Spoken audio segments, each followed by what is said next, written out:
And I told you guys last week that I had started Blackmouth, but I'd only finished like a couple of chapters, but I really liked it. I'm late to this video because I was finishing this morning. Guys, this was phenomenal. I loved this. This was freaking great. I had a blast with this. This has got me thinking Ronald Malfi might be my new favorite modern horror author because this was everything I've been looking for in a modern horror author. Does it feel like Stephen King-ish? Yeah. Do you think maybe it could have been like a Stephen King ghostwriter? Absolutely. Is that a bad thing? Not at all. I want to explain that everybody says, oh, this is kind of like his version of It.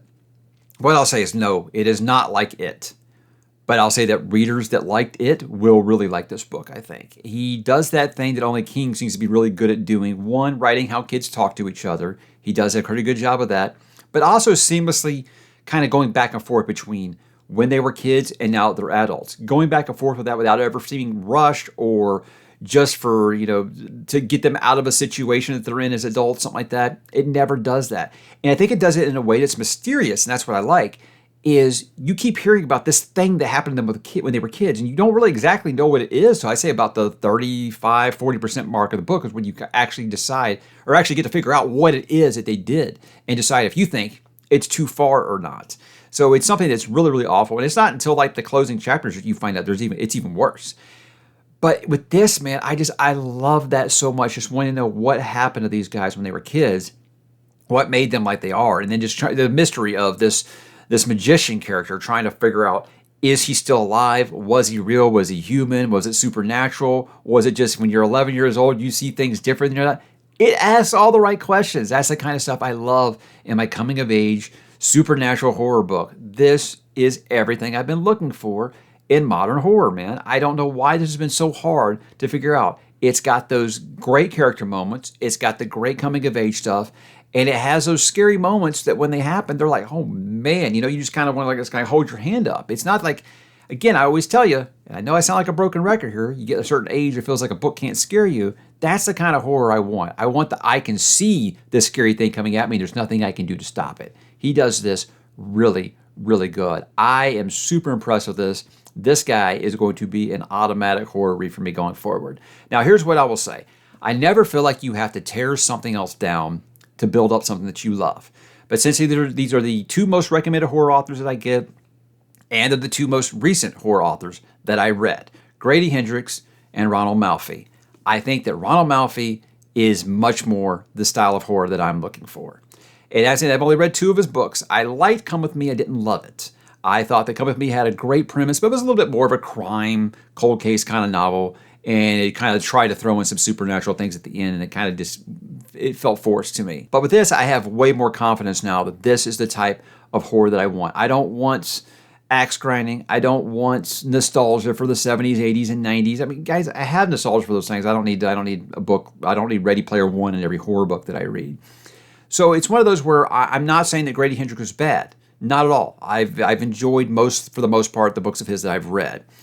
This just definitely seems to be more the style of horror that I want. I don't want social issue horror. I want, coming of age, supernatural horror, and just kind of how it affects you in your adulthood later in life. That seems to be what he's doing really, really good here. I don't know if any other of his books are going to feel like that, but right now I'm feeling like I'm going to be picking up a Ronald Malfi book well before I pick up a new Grady Hendrix book. That's kind of how I feel with this. And again, I don't feel like they've got to be in competition with one another. It's just since those are the two horror authors I get recommended so much, definitely think I'm leaning Ronald Malfi right there. So unless something drastic happens, this is going to be my book of the month, guys. This was awesome. I've been waiting for a book like this in the horror genre for a while. And what I mean by modern, people are like, well, Stephen King's still writing. Is he not your favorite modern horror author anymore? Well, he don't really write horror anymore. So I don't really know if I can call him that. As far as like this new generation, yeah, Ronald Malfi, 2 for 2 so far. And this was just awesome, guys. I recommend it. If you like it, great. I think you'll have a good time. I think that might be a high measuring stick. So don't go in there expecting that. But I say you can see things that make you feel what you loved about it. You can kind of feel that here. And instead of the 50s and the 90s, it's now the 90s and the 2020s, so it's cool. But it doesn't ever really play with the nostalgia bait, like I said, with those kinds of things. But this is just excellent. I am just blown away by how much I enjoyed this, and I think you guys would too. Even if you're not into horror, I don't think it's got anything that's so disturbing. There is some animal cruelty. I know that's like the big thing. Everybody's like, oh, there's an animal cruelty part, and I just can't take that. It's nothing like compared to like The Troop or something. It's one of those kind of like, wow, that was unnecessary. It's 2 pages. You know, it sucks, but it's nothing I feel like makes you want to 1-star the book like I've seen on Goodreads. Some people 1-star the book, and I try, why? It's because, oh, there's one animal cruelty part. Yeah, it happens. It's a horror book, guys. It's going to happen. Bad things happen to people as well, you know? So, yeah, definite recommend, and I'm just super excited about this author going forward. He's got a new release coming out in April called Senseless. I think I'm going to pick it up on day 1 and read that now because I'm very excited. And I think Small Town Horror is the next one that everybody really recommends to me of his.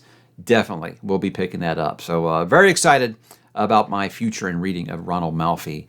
And, yeah, I hope you guys will as well.